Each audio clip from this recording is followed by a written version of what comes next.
10वें दिन का युद्ध शुरू हुआ। आज पांडवों ने शिखंडी को आगे किया था। आगे आगे शिखंडी और उसके पीछे अर्जुन। शिखंडी की आड़ से अर्जुन ने पितामह पर बाण बरसाए। शिखंडी के बाणों से वृद्ध पितामह का वक्षस्थल बींध डाला। भीष्म ने अपने चेहरे पर जरा भी सिकन न आने दी और शिखंडी के बाणों का प्रत्युत्तर नहीं दिया। अर्जुन ने जब यह देखा कि पितामह विरोध नहीं कर रहे हैं तो जरा जी कड़ा करके उसने भीष्म के मर्म स्थलों को लक्ष्य करके तीखे बाणों से बीधना शुरू कर दिया। भीष्म का सारा शरीर बींध गया, पर इतने पर भी उनका मुख मलिन नहीं हुआ। भीष्म ने अर्जुन पर शक्ति अस्त्र चलाया। अर्जुन ने उसे 3 बाणों से काट गिराया। जब भीष्म को यह निश्चय हो गया था कि आज का युद्ध उनका आखिरी युद्ध होगा, इस कारण वह हाथ में ढाल तलवार लेकर रथ से उतरने लगे। अर्जुन का बाण बरसाना जारी था। उसने बाणों से पितामह के शरीर में उंगली रखने की भी जगह न छोड़ी थी। पितामह के सारे शरीर में बाण ही बाण घुस गए थे।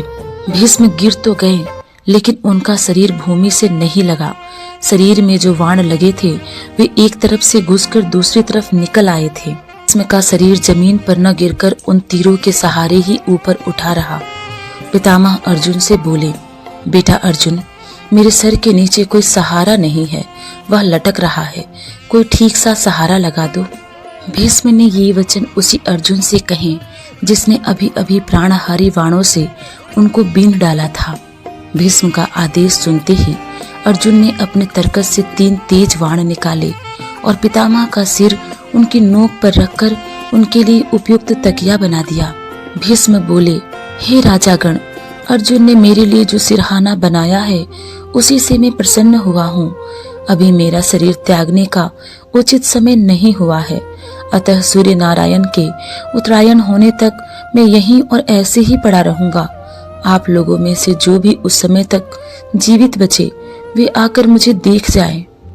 इसके बाद पितामह ने अर्जुन से कहा, बेटा, मेरा शरीर जल रहा है और प्यास लग रही है, थोड़ा पानी तो पिलाओ। अर्जुन ने तुरंत धनुष तान कर भीष्म की दाहिनी बगल में पृथ्वी पर बड़े जोर से एक तीर मारा। बाण पृथ्वी में घुसकर सीधा पाताल में जा लगा। उसी क्षण उस स्थल से जल का एक सोता फूट निकला और पितामह भीष्म ने अमृत के समान मधुर और शीतल जल पीकर अपनी प्यास बुझाई। वह बहुत खुश थे और प्रसन्न दिखाई दे रहे थे। जब कर्ण को यह पता चला कि पितामह भीष्म घायल होकर रण क्षेत्र में पड़े हैं तो वह उनके पास गया। प्रणाम करके जब कर्ण उठा तो पितामह को उसके मुख पर भय की छाया सी दिखाई दी। यह देखकर भीष्म का दिल बहर आया। शरीर पर लगे हुए बाणों से होने वाले कष्ट को दबाकर वह बोले, बेटा, तुम राधा के पुत्र नहीं, कुंती के पुत्र हो, सूर्य पुत्र हो। मैंने तुमसे कभी द्वेष नहीं किया, अकारण ही तुमने पांडवों से वैर रखा। इसी कारण तुम्हारे प्रति मेरा मन मलिन हुआ। तुम्हारी दान वीरता और सूरता से मैं भली भांति परिचित हूँ। इसमें कोई संदेह नहीं कि सूरता में तुम कृष्ण और अर्जुन की बराबरी कर सकते हो। तुम पांडवों में ज्येष्ठ हो, इस कारण तुम्हारा कर्तव्य है कि तुम उनसे मित्रता कर लो। मेरी यही इच्छा है कि युद्ध में मेरे सेनापतित्व के साथ ही पांडवों के प्रति तुम्हारे वैर भाव का भी आज अंत हो जाए। भीष्म पितामह की पूरी बात सुनकर कर्ण बड़ी नम्रता के साथ बोला, पितामह, मैं जानता हूँ कि मैं कुंती का पुत्र हूँ, लेकिन यह भी मुझे मालूम है कि मैं सूत पुत्र नहीं हूँ। लेकिन यह बात मुझसे नहीं हो सकती कि अब मैं दुर्योधन का साथ छोड़ दूं और उनके शत्रुओं से जा मिलूं। मेरा कर्तव्य यही है कि मैं दुर्योधन के पक्ष में ही रहकर युद्ध करूं। आप कृपया मुझे इस बात की अनुमति दें कि मैं दुर्योधन की तरफ से लड़ूं। मैंने जो कुछ किया या कहा है उसमें जितने दोष हों उसके लिए मुझे क्षमा कर दें। कर्ण का कथन भीष्म बड़े ध्यान से सुनते रहे। उसके बाद बोले, जो तुम्हारी इच्छा हो वही करो। भीष्म पितामह से आशीष पाकर कर्ण बहुत प्रसन्न हुआ और रथ पर चढ़कर युद्ध क्षेत्र में जा पहुंचा। कर्ण को देखते ही दुर्योधन आनंद के मारे फूल उठा।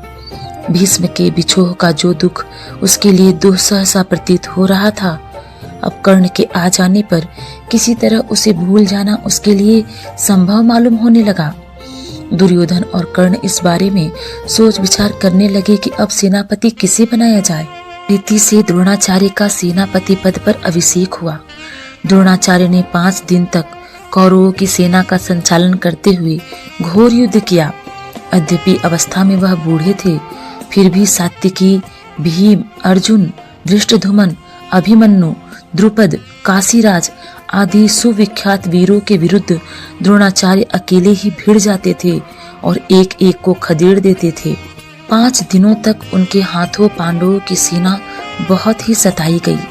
आचार्य द्रोण ने पांडव सेना की नाक में दम कर दिया। द्रोणाचार्य के सेनापतित्व ग्रहण करने के बाद दुर्योधन, कर्ण और दुशासन तीनों ने आपस में सलाह करके एक योजना बनाई। उसके अनुसार दुर्योधन आचार्य के पास जाकर बोला, आचार्य, किसी भी उपाय से आप युधिष्ठिर को जीवित ही पकड़कर हमारे हवाले कर सके तो बड़ा ही उत्तम हो। दुर्योधन का उद्देश्य तो कुछ और ही था। दुर्योधन को यह भी पता चल गया था कि युधिष्ठिर का वध करने से कोई लाभ नहीं हो सकता। इसके विपरीत यदि युधिष्ठिर को जीवित पकड़ लिया जाए तो युद्ध भी शीघ्र ही बंद हो जाएगा और जीत भी कौरवों की होगी। थोड़ा राज्य युधिष्ठिर को देने का बहाना करना होगा, सो वह कर देंगे और बाद में फिर जुआ खेलकर सहज ही उसे वापस छीन भी लेंगे। इन्हीं सब विचारों से प्रेरित होकर दुर्योधन ने द्रोणाचार्य से युधिष्ठिर को जीवित पकड़ने का अनुरोध किया था। लेकिन द्रोण को जब दुर्योधन के असली उद्देश्य का पता लगा तो वो बहुत उदास हो गए। इससे उनके मन में दुर्योधन के प्रति तीव्र घृणा उत्पन्न हो गई। मन ही मन यह सोचकर उन्होंने संतोष कर लिया कि युधिष्ठिर के प्राण न लेने का कोई न कोई बहाना तो मिल ही गया। पांडव तो द्रोणाचार्य की अद्वितीय शूरता एवं विद्या शास्त्र के अनुपम ज्ञान से भली भांति परिचित ही थे। अतः जब सुना कि द्रोणाचार्य ने युधिष्ठिर को पकड़ने का निश्चय ही नहीं किया है बल्कि प्रतिज्ञा भी की है, तो वे भी भयभीत हो गए। सबको यही चिंता रहने लगी कि किसी तरह युधिष्ठिर की रक्षा का पूरा प्रबंध किया जाए। द्रोण ने अपने सारथी को आज्ञा दी कि रथ को उस ओर ले चलो जिधर युधिष्ठिर युद्ध कर रहे हों। युधिष्ठिर संभले इससे पहले ही द्रोणाचार्य वेग से उनके निकट जा पहुंचे। धृष्टद्युम्न ने 1000 चेष्टा की परंतु वह द्रोण को रोक न सका। युधिष्ठिर पकड़े गए कि चिल्लाहट से सारा कुरुक्षेत्र गूंज उठा।